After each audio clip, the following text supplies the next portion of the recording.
શ્રી ગણેશાય નમઃ. મિત્રો, આપ જોઈ રહ્યા છો યુટ્યુબ આપણી ચેનલ આવો સત્સંગમાં આપ સૌનું સ્વાગત છે.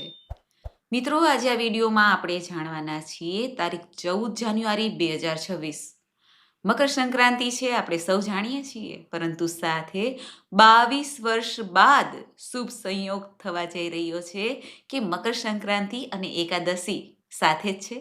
સટતિલા એકાદશી ભગવાન નારાયણને પ્રિય એવી આ એકાદશીના દિવસે ભગવાન શ્રી હરિનું પૂજન કરીને, સૂર્યનારાયણ દેવનું પૂજન કરી, શનિદેવની આરાધના કરીને ભક્તો મનોવાંછિત ફળની પ્રાપ્તિ કરી શકે છે.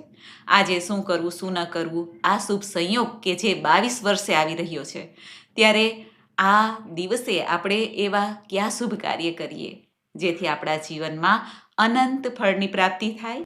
આ અક્ષય ફળ પ્રાપ્ત કરવા માટે આ શુભ સંયોગના દિવસે, મકર સંક્રાંતિના દિવસે, સટતિલા એકાદશીના દિવસે આપણે કઈ રીતે લાભ ઉઠાવીએ જેથી આપણું કલ્યાણ થાય અને આપણા પિતૃદેવતા પણ આપણી ઉપર પ્રસન્ન થાય, ભગવાન શ્રી હરિની કૃપા પ્રાપ્ત થાય એ વિશે જાણવાના છીએ. જો આપને આ વિડીયો પસંદ આવે તો લાઈક કરજો, શેર કરજો. આપ આ ચેનલ પહેલી વખત જોઈ રહ્યા છો તો સબસ્ક્રાઈબ કરી લેજો જેથી આવનારા વિડીયોની માહિતી આપ સુધી તુરંત પહોંચી શકે.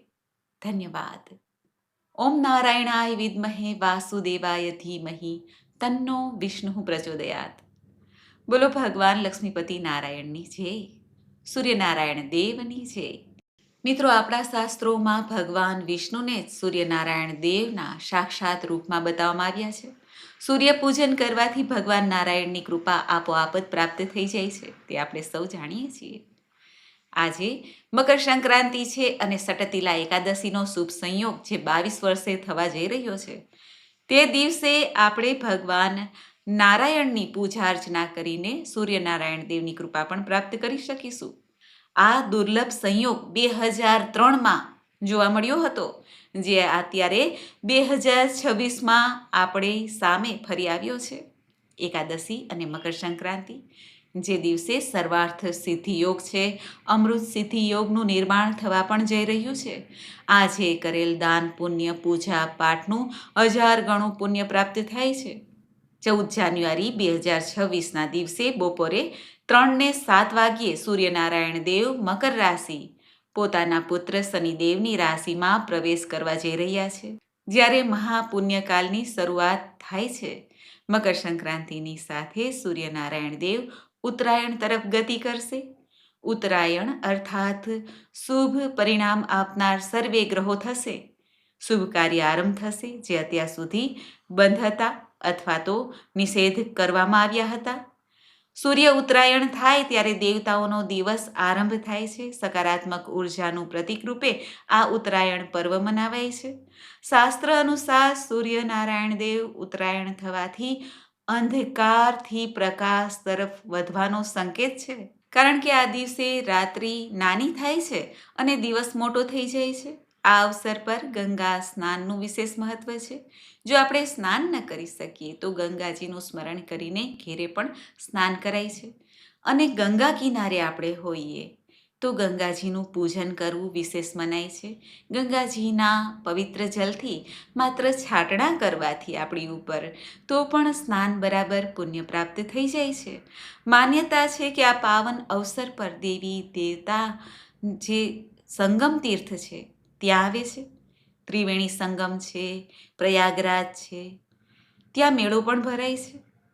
અને ત્યારે પરંપરા એવી છે કે સ્નાન બાદ તલ, ગોળ, ચોખા, અડદનું દાન કરાય છે, કારણ કે આજે શનિ પૂજા પણ મહત્વપૂર્ણ મનાય છે. શનિદેવ સંબંધી જે કંઈ ધાતુ છે, જેમ કે લોખંડની ધાતુ છે, તેનું પણ દાન દેવું શુભ મનાય છે. આમ તો લોખંડનું દાન આપણે અમાવસ્યા સિવાય ક્યારેય કરતા નથી, પરંતુ આજનો દિવસ એવો છે કે સૂર્ય પૂજા કરીને સૂર્યનારાયણની જે ધાતુ છે તે છે તાંબુ, શનિદેવની ધાતુ છે લોખંડ, આ પણ દાન કરાય છે. અને ખીચડીનો પર્વ છે. ખીચડી અર્થાત ખીચડો, જેમાં આખું સપ્તધાન હોય છે: ઘઉં, અડદ, મગ, જુવાર, બાજરી, ચોખા, મસૂરની દાળ, આ રીતે 7 ધાન આખા લઈને રાત્રિએ પલાળીને જ્યારે મકર સંક્રાંતિ હોય ત્યારે ખીચડો રાંધીને તેમાં ઘી ઉમેરીને આરોગાય છે, જેનાથી સ્વાસ્થ્યમાં વૃદ્ધિ થાય છે. સાથે ગોળ અને તલનો આહાર પણ કરાય છે. ગોળ અને તલની ચીકી છે, લાડુ છે, મમરાના લાડુ છે, તે બનાવીને આરોગી શકાય છે અને તેનું દાન પણ દેવાય છે. વિશેષ ફળની પ્રાપ્તિ થાય છે. આજે પિતૃતર્પણ, શ્રાદ્ધ, પિંડદાન કરવું શુભ મનાય છે. પિતરોને મોક્ષ પ્રાપ્ત થાય છે, કારણ કે મકર સંક્રાંતિના પુણ્યકાળમાં ભીષ્મ પિતામહે દેહ ત્યાગ કર્યો હતો અને તેમની આત્મા ભગવાન શ્રી હરિમાં મળી ગઈ હતી. માટે મોક્ષ ફળ ઈચ્છનાર વ્યક્તિ આજે પિતૃનું તર્પણ પણ કરે છે, જેથી પિતરોના આશીર્વાદથી તેમનું ઘર, જીવન તથા આરોગ્ય, સૌભાગ્યની સાથે જીવન મૃત્યુ સફળ થઈ જાય એવા આશીર્વાદ પિતરો તરફથી પ્રાપ્ત થઈ જાય છે. નિરોગી જીવન, નિરોગી કાયા પ્રાપ્ત કરવા માટે ઔષધિ રૂપ આજનો આ દિવસ છે. આ પર્વ ઉપર ધાર્મિક આસ્થાના પ્રતીક રૂપે જે ખેડૂત ભાઈઓ છે તે નવા પાકને પણ ભગવાનને અર્પિત કરે છે, જે નવીન ઉર્જાનું પણ પ્રતીક મનાય છે. આજે સૂર્યનારાયણ દેવની ઉપાસના અને પરોપકારનો ઉત્સવ મનાવાય છે. સમાજ પ્રતિ આપણી જે જવાબદારી છે તેના પ્રતીક રૂપે પણ આ મકર સંક્રાંતિનો ઉત્સવ મનાવાય છે. આજે પતંગ ઉત્સવ પણ મનાવાય છે. પતંગ ચગાવતી વખતે આપણે પોતાનું ધ્યાન રાખીએ અને પશુ પક્ષીનું પણ ધ્યાન રાખીએ, અન્યનું ધ્યાન રાખીએ. એ રીતે પતંગ ચગાવીએ, કોઈને હાનિ ન થાય તેનું ધ્યાન રાખવું, કારણ કે આજનો દિવસ પુણ્ય પ્રાપ્ત કરાવવા વાળો છે, નહીં કે પાપ મેળવવા માટેનો. એટલા માટે ધ્યાન રાખવું. અને આજે એકાદશી છે, ભગવાન નારાયણને પ્રિય આ એવી શુભ એકાદશી જે સટતિલા એકાદશી છે. 6 પ્રકારે તલનું દાન અને તલનું સેવન કરી શકાય છે અને તલનો ઉપયોગ કરાય છે, જેને કારણે આ એકાદશી સટતિલા એકાદશીના નામે ઓળખાય છે. આજે ભગવાન નારાયણનું જે ભક્તો પૂજન કરે છે, અર્ચન કરે છે, વ્રત ઉપવાસ કરે છે, તલનું દાન કરે છે, તેની ઉપર ભગવાન શ્રી હરિની કૃપા સદૈવ બની રહે છે. ધર્મ, અર્થ, કામ અને મોક્ષની પ્રાપ્તિ થાય છે. તેવો આ શુભ દિવસ અને અવસર જે 22 વર્ષે આવ્યો છે, ત્યારે આપણે ભગવાન મહાદેવને કેમ ભૂલીએ, જે શનિદેવના ગુરુ છે. દેવોના દેવ મહાદેવની આજે પૂજા અર્ચના કરવી શુભ મનાય છે. દીપદાન કરવું શુભ મનાય છે. અને ભગવાન શ્રી નારાયણ કે ભગવાન શ્રી કૃષ્ણ શનિદેવના ઈષ્ટ દેવતા છે. એટલા માટે પણ આ શુભ સંયોગ ઘણા શુભ અવસર સાથે આવી રહ્યો છે, જેમાં પુણ્યનું ભાથું બાંધી લેવું જોઈએ. ભગવાન નારાયણની પૂજા કરવાથી શનિદેવની પણ કૃપા પ્રાપ્ત થઈ જશે આપોઆપ, કારણ કે ભગવાન શનિદેવ શ્રી કૃષ્ણ ભગવાનના પરમ ભક્ત છે. અને ઓમ નમો ભગવતે વાસુદેવાય આ મંત્ર દ્વારા તેઓએ ભગવાન શ્રી કૃષ્ણની ભક્તિ પ્રાપ્ત કરી હતી, જેને ભગવાન શ્રી કૃષ્ણએ પોતાનું એક નામ કૃષ્ણ એટલે કે શ્યામ, આ કૃષ્ણ ભગવાન શનિદેવનું નામ પણ છે, તે આપી દીધું હતું. એટલા પ્રિય ભગવાન શનિદેવ હતા ભગવાન શ્રી કૃષ્ણને. જેમ ભગવાન શ્રી કૃષ્ણએ ભગવાન નારાયણે અધિક માસને પોતાનું નામ પુરુષોત્તમ આપી દીધું છે, એ જ રીતે શનિદેવ સાથે પણ છે. માટે શનિદેવની કૃપા પ્રાપ્ત કરવી તે શુભ મનાય છે આજના શુભ અવસર પર. સાથે જ શનિદેવના ગુરુ છે તે છે મહાદેવ. મહાદેવની ભક્તિ પ્રાર્થના કરીને પણ ભક્તો મોક્ષ ફળ પ્રાપ્ત કરી શકે છે. આજે ભગવાન મહાદેવની પૂજા કઈ રીતે કરવી, તો સવારે વહેલા ઉઠીને સ્નાનાદિથી પરવારીને શુદ્ધ વસ્ત્ર ધારણ કરવા, શિવાલયમાં જઈને ભગવાન મહાદેવની ધૂપ, દીપ, નૈવેદ્ય, ગંગાજલ, શુદ્ધ જલ આદિથી અભિષેક કરીને પ્રાર્થના કરીને ભગવાન મહાદેવની કૃપા પ્રાપ્ત કરી શકાય છે.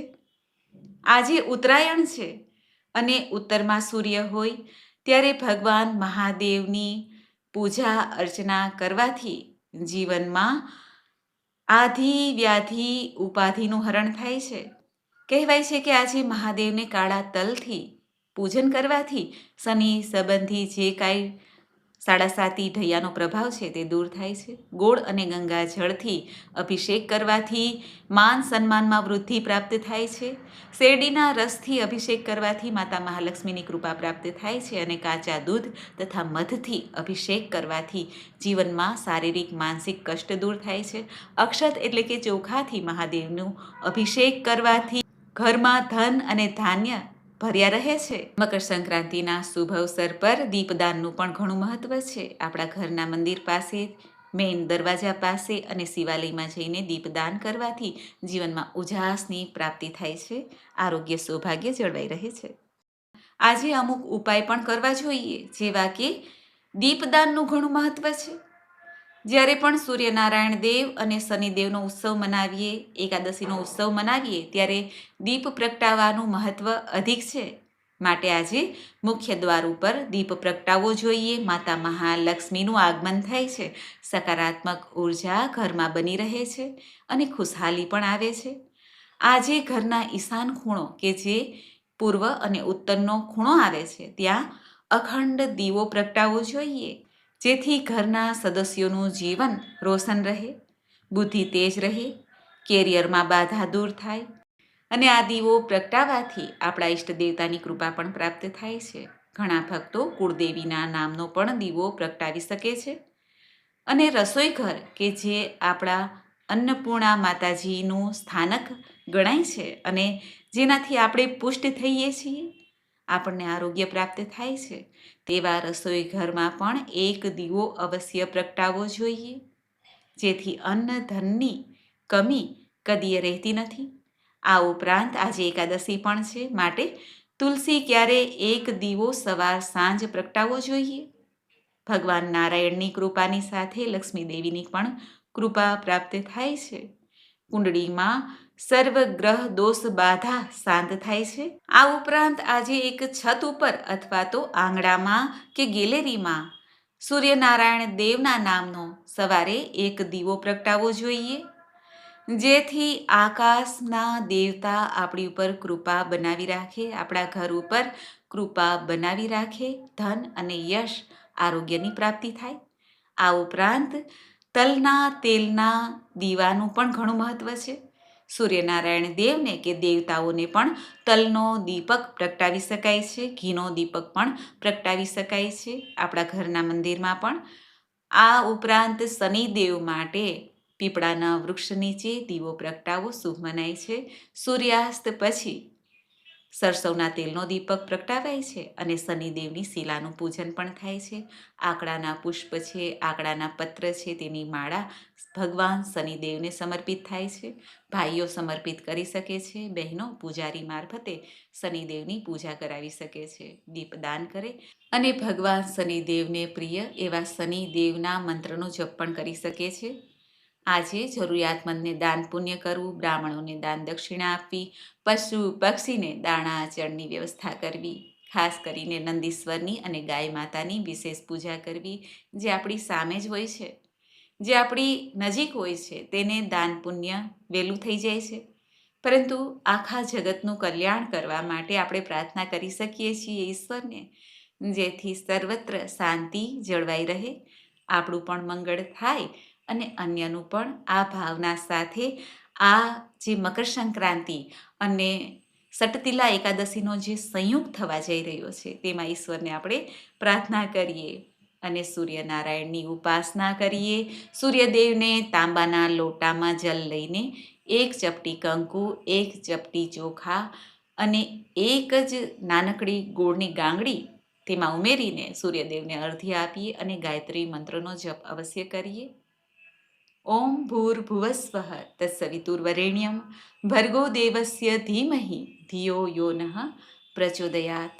હે પરમપિતા પરમાત્મા, મારી બુદ્ધિને સન્માર્ગે વાળજો, આરોગ્ય સૌભાગ્ય પ્રદાન કરીને ભુક્તિ અને અંતમાં મુક્તિ પ્રદાન કરજો.